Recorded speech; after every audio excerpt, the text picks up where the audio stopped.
So you beautiful people, welcome back to the channel. So before we get into the video today about my opinions and feelings on Modern Warfare 2 2022, where the hell have I been? I know we've had a few videos like this, but life's been throwing all sorts of challenges at me. So the first reason I haven't really been about is simply because, I'll be honest with you guys, I have not enjoyed Call of Duty as of late. I've struggled to play the game for several consecutive games, and the last thing I wanted to do is hate a game and force myself to make videos on it, because ultimately that would lead to me hating YouTube, which is a process that I thoroughly enjoy and don't really intend anytime soon to give up. So I thought I'll put it on the back burner for now and come back when I can actually give you guys some quality videos and some enthusiasm, instead of all these leaks and kind of cliche videos I've seen being produced across the board, because people have tired of the current Call of Duty, so they start looking to the next Call of Duty really early in the other game's life cycle, and I didn't really want to do that. Second of all, in June I was involved in quite a bad accident in my car. I was driving down a dual carriageway, a woman pulled out in front of me and I basically T-boned this woman, but my partner's side of the car took most of the brunt, and that had a massive bearing on both of us, both physically and mentally. I got pretty low over the months because I couldn't do stuff like play golf, which I really enjoy. I've missed my entire season basically, had physiotherapy, and yeah, I was just feeling in a really low place because I'd lost my car. All the complications of the silicon chips and stuff at the moment, it's just been an utter nightmare. But anyway, that's that. Let's talk about what I feel about this current installment of Call of Duty Modern Warfare 2 2022. So the first thing I'm going to say is there was a massive fanfare from the likes of Activision and the developers Infinity Ward about this being the first Call of Duty in several years that would have a fully fledged 3-year development cycle. So I was quite excited when I loaded up the game, and I loaded up the game, it crashed. I loaded up the game, it crashed. It crashed a grand total of 7 times. I didn't even load this game up at prime time.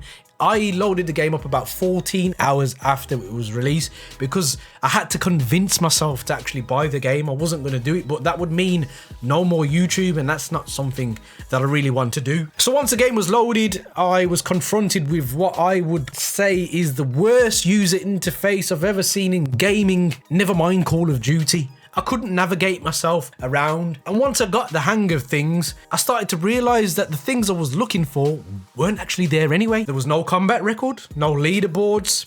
I couldn't find hardcore, which is apparently not coming till season 1, and the prestige system that we was promised, which I was really looking forward to because I'm an OG player. I've always played for my prestiges, always try and get to master prestige. That's not coming till season 1. 3 years in the making, and they still can't produce a Call of Duty that is near enough complete on the day of release. Now, I can forgive servers going down because of massive amounts of people trying to log on at the same time. I get that sort of logistics, but these have been the absolute basis of Call of Duties of the past for several years. The Black Ops 1 combat record was absolutely impeccable.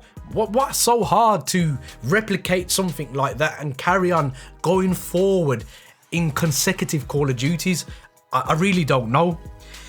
Another thing I noticed is I was playing on mouse and keyboard initially, and then I got a new wire for my PlayStation pad and thought, oh, let me go and try the old school traditional way.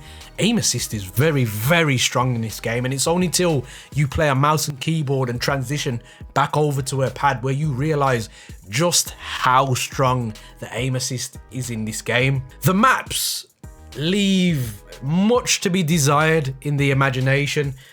I could have scribbled on a piece of paper and probably come up with some better maps than what I've seen so far.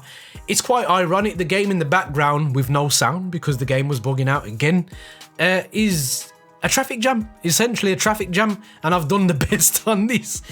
But it just shows, even in the gameplay, if you watch carefully, what I have to do well, and that is the maps They encourage camping just like Modern Warfare 2019 encouraged this. And this is a problem, a massive problem I've got with the Call of Duties of late. They don't feel like Call of Duty to me. This game, it feels like a soulless game. Have I enjoyed playing it? In certain portions, yes, I have, but it doesn't feel like a Call of Duty. And the reason I feel that way is because it doesn't feel like an arcade shooter to me. It seems as if they're trying to go down the road of CSGO or Rainbow Six or some type of military simulator, and they're forgetting everything that made Call of Duty Call of Duty. Now, what do I mean when I even say that? To me, the thing that made me love this game so much was that fast twitch pace gameplay where you relentlessly run around actively looking for your next victim to see if you can get the drop on them before they get the drop on you, and you tally up those kills until you're rewarded with something like a Predator missile. Then you go for the Harrier, the Chopper Gunner, the Tactical Missile.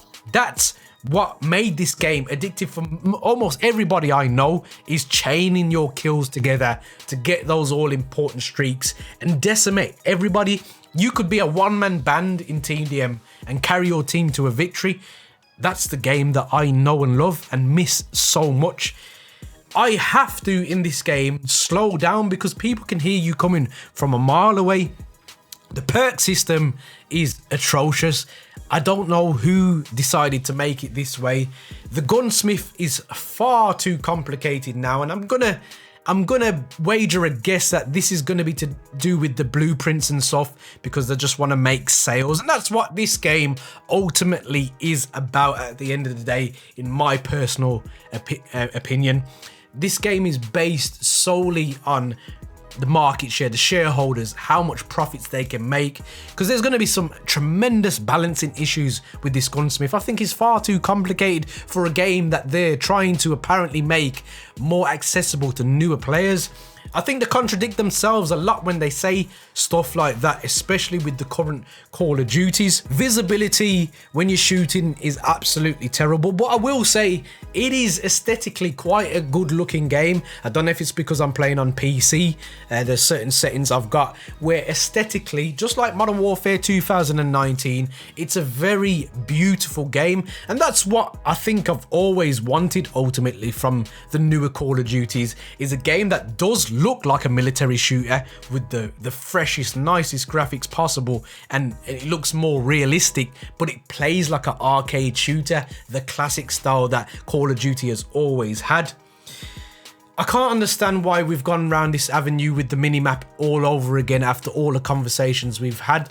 And in terms of catering to the newer player, it doesn't make any sense doing this when clearly you're actively marketing this game based on nostalgia. That is what this game is all about at the end of the day. It's marketed on nostalgia. That's why Modern Warfare 2019 done so well. One, because it was called Modern Warfare, and people like me, OGs, went out there thinking we was going to get a similar product to what we previously paid, and we didn't. And the fact that the pandemic happened, that's why that game done so well. So I think they've taken that formula and thought, yeah, we were successful with that, we'll try and implement it again, because essentially how I feel at the moment is this game feels like a Modern Warfare 2019 2.0. It's a game I can play for a few games, but it's not a game that I can enjoy for 10, 12 hours like I used to back in the day, because putting it quite simply, back in the old days of Call of Duty, you actively pursued the next person that was going to be your victim. In this game, you sit and you wait for your next victim, and ultimately that slows down the gameplay and makes it a very one-dimensional experience for myself and probably many other people. Guys, let me know down in the comment section your thoughts and feeling on this game. Guys, there are many buttons you could hit, but the like and subscribe button, I hope they took your fancy, and as always guys, don't forget to stay on the right track. That's the game Frozen, by the way.